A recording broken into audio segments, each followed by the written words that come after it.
Hey guys, I'm recording this on headphones and in a very public place. The headphones are also kind of broken, so if the audio quality is weird and I'm really quiet, that's why. Um, I wanted to talk about communication, which is funny because I feel like my communication this episode is going to be really awkward and terrible and horrible. Kind of trying to put myself out of my comfort zone a little bit though, because I feel like doing this in a public place is like so embarrassing and not something that I'm used to. Like usually I do this like either in my car or in my house on my own, and it is not something that I've ever done, apart from when I've done interviews. But I feel like it's so much easier doing that around other people. Like I think the big thing is like when you're talking to someone around other people, it makes it a lot less intimidating because it looks like you're in a mutual partnership. And I assume a lot of people might just think I'm on the phone and just have no scope of how to balance a phone call, but it's just awkward. Do you know what I mean? But yeah, I wanted to talk about how I guess like I learned to communicate effectively because it's something that I really struggled with for a really, really long time. Like that was a really long, well, I mean, my whole life I really struggled to be able to articulate myself. And I think podcasting really helped me to be able to do that. And I don't know that I would have the sort of ability that I do if I hadn't have done this, even though it's, led to loads of backlash and embarrassment and like social awkwardness. It's just kind of one of those things that you kind of got to get through. So when I was like, I think the most vivid memory I have of this was when I was like 16, and I've spoken about this particular woman a lot over the years. But when I was 16, I took sociology as an A level, and my lecturer, I'm torn between her being the most brilliant woman I've ever met and the most difficult. And we didn't have a good relationship. Our relationship was very strained. I was lashing out a lot during this time of my life because I think it was one of the first times in my life that I had freedom to be able to do what I want and say what I want and go where I want. And, I just got my driving license and I would bunk off and I would talk back and things like that. Like, I feel like I was slowly starting to find my voice, just maybe not in the right way. And I kind of feel like in a lot of instances, instead of showing empathy quite often, she just shamed me. And one thing that I always really, really struggled with well, in every element of my life, but particularly in this class, was translating the thoughts in my head to what I would say out loud. And I always felt like what was going on in my head was very coherent and articulate and made a lot of sense and something that sounded intelligent. And more often than not, when I would either put my hand up or after I stopped putting my hand up because I was shunned for it every time, um, when she would pick on me to answer the question, I would just be shut down, and it was like to the point where I knew that I couldn't articulate myself. I couldn't get myself to the point of, okay, I can, you know, speak about this in the way that I want or get my point across. For some reason, it just, and I don't know if it's like a neurodiverse thing, but I really struggled to articulate myself. And I think a big thing as well was, I think a main thing, this is like the main thing, and I think this is kind of phased out now. Maybe it's because of my age, but I also think there's been a cultural shift in the whole bimbofication of women. I don't feel the need to be like and literally and yeah. So basically, like when I was younger, I felt like that made me sound cooler, which it definitely doesn't. But that was definitely something that I feel like the girls that I thought were cool all did. So I kind of mimicked that, which probably actually harmed my cause more than helped it, looking back. And, it's one of those things that I feel like a lot of girls struggle with. I can't really speak for the male experience on this topic. I don't really speak to men about their speech patterns, to be honest with you. Um, but it is definitely something that I have discussed at length with numerous women, and something that I know is a struggle because I know a lot of women struggle to be taken seriously. And like, you can ask anyone that I know personally and very well, and they will always tell you that what I've always wanted to be is older, because I felt like the older I got, more people would take me seriously. And the unfortunate thing about that is that that is true. I think I remember having this realization when I turned 18, that I don't know what it is when you turn 18 that you think you're going to be the oldest person in the world. I think it's because when you turn 18, you kind of unlock like a new part of life. And you don't realize that when you turn 18, you basically go back to being zero. Um, and I have a podcast that I made years ago called I Used to Be a Cold Caller. And that was one of the first jobs I got when I was 18. And I remember just being meticulously shunned and shamed during this job because of my age and my perceived intelligence and my lack of ability to articulate myself in a way that was appropriate for them, you know, regardless of the fact that there was men in their mid-20s making egregious comments about the women in that office. You know, they would make comments about our looks and our bodies and our perceived sex lives, even though they knew nothing about any of us. But for some reason, I was the immature one because I wore skinny jeans to my interview. Looking back, it does make me cringe, but it doesn't make me cringe as much as they should cringe about the way that they spoke about basically underage girls. Um, yeah, I don't know. I can't say too much because apparently one of the guys got a lawsuit for speaking out about it, so I'm gonna kind of park it there. But yeah, I don't know. I've had multiple experiences throughout my life with people that have, and it's always been people that are older than me that have shamed me. And I don't know about you, but like, I've never been around someone younger than me and felt the need to just like absolutely shame them for their behavior. Because to me, that's quite embarrassing. Like, why are you so pressed about what someone, you know, up to half of your age is doing? Um, anyway, so I, you know, have gone through a large part of my life up until I would say probably about 18. Really not being able to articulate myself, really struggling to explain my thought processes and why I got to a conclusion. And all of my teachers in school have always said, I know you know what you're doing, but you're never able to explain it and you're not consistent with it. And I think that is a very common trope with being neurodivergent, is you can't explain how you got to a conclusion and how you know that it's right. You just know. Like, it's kind of like, I don't know if it's like an intuitive thing. Um, Not helpful in exams, though, I will say. And one thing that kind of comes with this is, hold on, let me just text my housemate and say not to call me because I feel like I'm on a roll right now. Please don't call me. I'm podcasting. Okay. Yeah, so one thing that I found about this like particular part of my life, so I would say between the ages of like 16 to 18, was I always felt, I don't know if undervalued is the word, it probably is, but like there's a word for it, really easy word, I can't think of it right now. I don't know, just like, not like I wasn't taken for what I actually was, like I was judged, or I was I'm so sorry.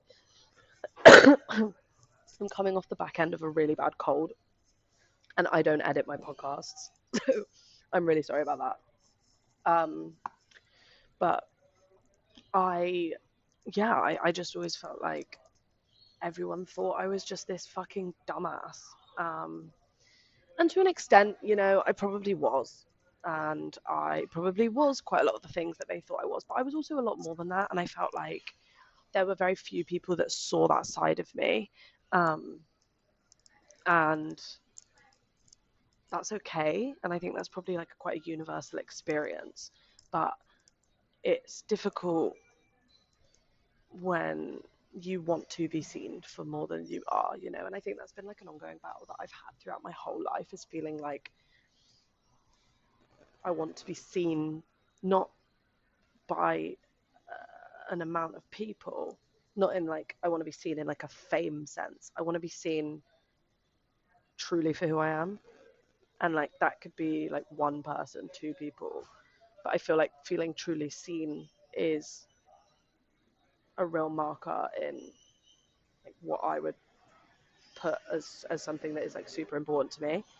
And I think the thing that mainly like started to change this was when I've spoken about this before as well, but when I was 18, I got in a really bad car accident and like almost died, really traumatic. And kind of had this really intense spiritual awakening, which kind of has followed me throughout the rest of my life. So this was like, how long was that? Like 6 years ago now. And I don't know how to explain it. It kind of felt like it just sort of shook me awake, made me realize a lot of my pitfalls, a lot of my toxic traits, a lot of my issues, you know, a lot of the ways in which my communication style was harmful or toxic or just not necessarily very kind. And I think a big part in becoming more adult, I guess, is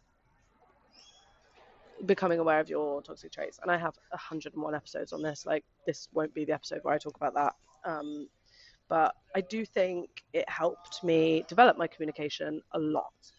And I think that was sort of the first step, was realizing, okay, maybe I'm not being like the nicest or the friendliest or the most welcoming or whatever. And that can impact the way that people are seeing me and in choosing to engage with what I'm saying, or how much credit they put on my name for the things that I say. So I think that was maybe like the first thing I did, was try and work on my word choices and like be more conscious of what I was saying. And obviously the second thing was my moon stories. Like, I started it on Snapchat when I would talk about what I would do for the full moons. Like, that's what it was. Like, it was every full moon I would do like a ritual, and I say would, I still do, like 6 years on. And I would like vlog it basically. And it started off like that, and then it kind of snowballed into more like, you know, me just talking about things spiritually that were interesting to me. And then people started showing interest in it and saying, can you put this in a podcast form? Because I can't really like sit and listen to this for half an hour on Snapchat, but if you put it on a podcast, I would listen to it. So then like maybe like a year and a half later, I did that. And then that's kind of where I'm up to now. And like, I remember when I first published my podcast in uni, so many people were like, I didn't realize you were smart. I was like, wow, thanks, that's rude, but okay, fair enough, you know, like. And I think there was a really long period of time where I did this to prove something to someone, like, oh, you know, I do have an opinion and I do have things to say and I do understand complex theories, and I don't know, like, I can tell you about big words and what they mean, you know. There was definitely like an element of like proving myself to people for a very long time. And I'm really glad now that I feel like I've gotten to a place where I don't need to prove anything to anyone. And that's great. I think the main thing that I've learned from this, I've learned a lot of things from doing this for myself. And like, I've been doing this for a long time now, literally like 6 years. And I think the biggest thing is my ability to form a conscious thought stream and speak it out consistently, if that makes sense. I feel like that was worded weird, but you know, the ability to talk freely, but also still be aware of what I'm saying, you know. And it's something that I didn't think I would ever be able to do. And I listened to some of my earlier podcasts, and I do shudder about some of the things that I would say that are clearly so like of their time. They're clearly so like 2021 coded or whatever. And a lot of the things I said then, I don't agree with now. But I think it's like, you know, it's less about that, and it's more about the fact that I've been able to develop this skill and document it over years. You know, I listen back to some of my episodes and I think I would never be able to articulate that sentence now. I would never be able to come to that thought process now. But then there's things that I can do now that I would have never dreamed that I would have been able to do then, you know? So it's kind of swings and roundabouts. It's kind of like that theory about, you know, like Adele wrote Chasing Pavements at 19. And all these girls are like, yeah, but only a 19-year-old could write that song. It's kind of, that's kind of the way it is. And I don't know, it's like a really weird thing to watch yourself get better at something, especially something that you used to be really bad at. And I think it's something that you kind of don't see your progress when you're going through it. You only really see your progress when you kind of take a minute to stop and look.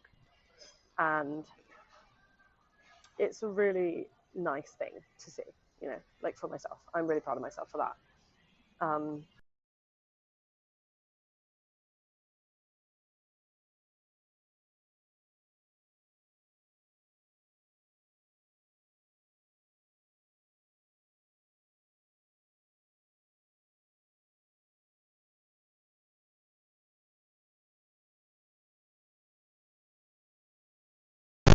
And I think like maybe the second thing that I wanted to talk about during this episode, I guess, is the things that I think helped me with my communication, because I think it's something that a lot of people struggle with. And I was talking to one of my friends the other day who is like kind of trying to move towards the like influencer pipeline. And I was just talking about, you know, making like camera fuck ups and like stumbling over your words and things like that. And I mean, I'm not like qualified or anything to talk about this, but just thought I'd give some tips if anyone is interested. I think like the biggest thing that helped me, and I don't know if this is like super helpful if you're doing like influencer stuff, because I think maybe that's not, I don't know if that's like super relevant, but I do this thing called channeling. Like I'm aware of this thing called channeling, which is basically where it's kind of, the only way I can describe it, it's like a meditative process where you just let yourself talk and talk and talk and talk. And like the more you do it, the more you are able to, I don't know, almost like reach this kind of flow state where you say these things and they come out as super profound. And this is why I kind of like almost don't take credit for a lot of my podcasts, because I feel like a lot of them haven't actually come from me. It's the same when I'm doing readings for people and they say things, I say things and they're like, oh my God, how did you know that? I'm like, it's not me. Like, it's just like, I don't know. I feel like a big part of my philosophy is like viewing myself as a vessel for something bigger than myself, you know? And that might be really scary for some people to hear if you don't believe in like spirits and things like that, and like you don't believe in, it's awkward to talk about, but if you don't believe in like things inhabiting your body or things being able to take over your body, maybe this isn't the episode for you, but it's definitely something that I've learned to do, is trust that, you know, whoever is speaking for me in that moment is like kind of, it's them speaking through me. And I actually hear people do this all the time. I can kind of tell, I think because I've been aware of it for so long, I can kind of tell when someone's channeling. And you might have noticed it in yourself or in someone you know, when someone says something to you that is so profound, that it's so unlike them to say, it's so far removed from their personality. Or, you know, you might have experienced this when someone has recently passed, or you're going through a particularly hard time, that someone says something that only, you know, only that person would know about, or that only you needed to hear. It's something that is almost subconscious, and when they say it, there's no like real awareness that they're saying it, just kind of happens. And I think that would be my greatest tip, is that if you are looking to get into any kind of like speaking role or something to do with speaking, just look into channeling. Like, it's obviously kind of woo woo and like whatever, but try it. Like, just try it. If you don't believe me, that's absolutely fine. You don't have to. You don't have to implement it. But I would say that was like the number one thing that has helped me develop on my journey is definitely channeling. I think a second thing is posting everything. Like, you can always take it down. You know, you might go viral for all the wrong reasons. That's fine. It doesn't really matter. Do you know what I mean? Like, obviously, digital currency is social currency in today's day and age, and you do have to be careful what you say. And some things that you know, you might say something at one point in time, and then 10 years down the line, it's tone deaf or not relevant, or you know, whatever. But if you know that everything you say is not intended to be hateful or negative or like dismissive of any person or race or identity or culture or system. I mean, actually, I go against systems all the time, so I don't really care about that. But just say it. Just say it. Like, what is the worst that's going to happen? Do you know what I mean? Like, I've received some terrible hate comments about things that I still stand by. You know, like, I've been like, people have been like, if you don't take this down, I'm going to rah, rah, rah, rah, rah. Or like, you're lying. And it's like, okay, you know, and that's fine. And like, this has happened from the start. Like, I've been making podcasts for 6 years, and this has happened literally from the beginning. People have had negative things to say about what I've been doing, or say that I'm lying, or say that I'm like fabricating, whatever. Like, and I think the main thing to understand is, as long as you know that you're speaking your truth, fuck it off. It doesn't matter. Like, it's okay. Like, people are always going to disagree with you, and I would much rather have all these years of consistent speech pattern awareness than no awareness, you know? And like, regardless of whether or not people agree with it, it's helped me to be able to monitor my own growth. Even if someone else is like, well, that's mean. Okay, do you know what I mean? Like, a lot of people do mean things. Like, I think like you calling me mean is okay. Like, I don't know, people think I hate men, people think that I'm too progressive or anti-progressive, or think whatever you want. Do you know what I mean? Like, I've heard it all. It's okay. And like, I'm also still super sensitive. Like, I'm so sensitive to things. I take things really to heart. But I also feel like, as well, like, posting things that are kind of controversial helps with that, because then when you do get hate comments, people, it kind of forces you to like toughen up a bit, which obviously isn't great, and it's not nice to hear, you know, sometimes. But so what? Do you know what I mean? Like, it doesn't matter. Like, it's okay.